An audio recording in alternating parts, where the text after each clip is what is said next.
افسوس در افسوس یہ ہے پورے سماج میں، پورے ملک میں مسجد کی کمیٹیوں کی تربیت کا کوئی نظام ہی نہیں ہے۔ ہر ایرا غیرہ کمیٹی کا ممبر بن سکتا ہے، صدر بن سکتا ہے، مسجد کے آداب کیا ہے، مسجد کا مینجمنٹ کیسا ہے، شرعی احکام کیا ہے، قرآن حدیث کی روشنی میں مجھے یہ نظام کیسے سنبھالنا ہے، نہ کوئی سمجھائے گا۔ اگر سمجھانا چاہیں گے تو سننے کے لیے تیار نہیں ہوگا۔ جو بھی آ گیا الا ماشاءاللہ 90% مسجد کی کمیٹیوں کے احباب وہ ہیں جنہوں نے سیکھا ہی نہیں ہے، شریعت میں پڑھا ہی نہیں ہے کہ مسجد کا نظام سنبھالا کیسے جاتا ہے۔ کسی عالم سے، کسی مفتی سے پوچھنا گوارا بھی نہیں کیا ہے کہ ہم مسجد کے ممبر بن گئے، ذمہ دار بن گئے۔ گھس گھس کے آتے ہیں لوگ، لڑ لڑ کے آتے ہیں لوگ، مسجد میں دست و گریبان ہو جاتے ہیں، ماں بہن کی گالیاں ہو جاتی ہیں۔ کس واسطے؟ مسجد کا کمیٹی کا ممبر بننے کے واسطے۔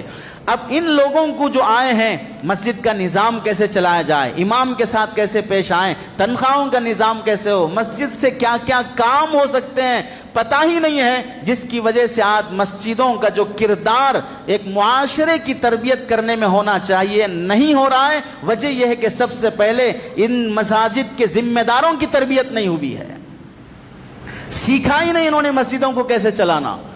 یہ بات اگر کسی ذمہ دار کو بری لگتی ہو آف لائن یا آن لائن، معذرت کے ساتھ، لیکن ہے یہی حقیقت، جس کی وجہ سے اپنی ذمہ داریوں کو نہ سیکھنے کی وجہ سے ہر موقع پر سامنے والے کو اس کی ذمہ داری کا احساس دلاتے رہتے ہیں، اپنی ذمہ داری کا علم بھی جاننا نہیں چاہتے ہیں۔ سامنے والے کے جسم پہ بیٹھی ہوئی مکھی بھی نظر آتی ہے، خود کے جسم پہ سانپ بچھو چڑھے ہوئے ہیں پھر بھی وہ نکالنے کی فکر نہیں ہوتی ہے۔ سامنے والے کی آنکھ کا میل بھی نظر آتا ہے، اپنے جسم پر لگی ہوئی پوری گندگی اور بدبو بھی اسے سنگائی نہیں دیتی ہے۔ یہ حال ان لوگوں کا ہو گیا جو مساجد میں تربیت کے بغیر ذمہ دار بن رہے ہیں۔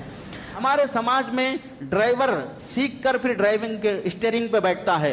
ہمارے سماج میں تاجر پہلے دھوکے پہ دھوکا کھا کے پھر اس کے بعد مارکیٹ میں ایک اچھا تاجر بن سکتا ہے۔ ہمارے سماج میں گاڑی چلانے کے لیے، بائک چلانے کے لیے، سائیکل چلانے کے لیے بچے کو پیچھے سے ہاتھ پکڑ کے سہارا دے کے چلانا سکھا کے پھر اسے گاڑی حوالے کی جاتی ہے۔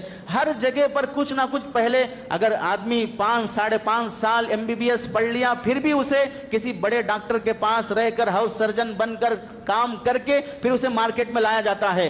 3 سال وہ لا ایڈوکیٹ پڑھ لیا، LLB LLM پڑھ لیا، پھر بھی وہ کسی کے ماتحت میں رکھ کر وہ قانون کو کیسے سمجھنا یہ سکھایا جاتا ہے۔ اور ہمارے دینی طبقے میں علماء کو، طلباء کو سکھایا جاتا ہے کہ کیسے مدارس میں پڑھانا چاہیے، مکتب کیسے پڑھانا چاہیے، ائمہ کو سکھایا جاتا ہے کہ امامت کیسے کرنی چاہیے۔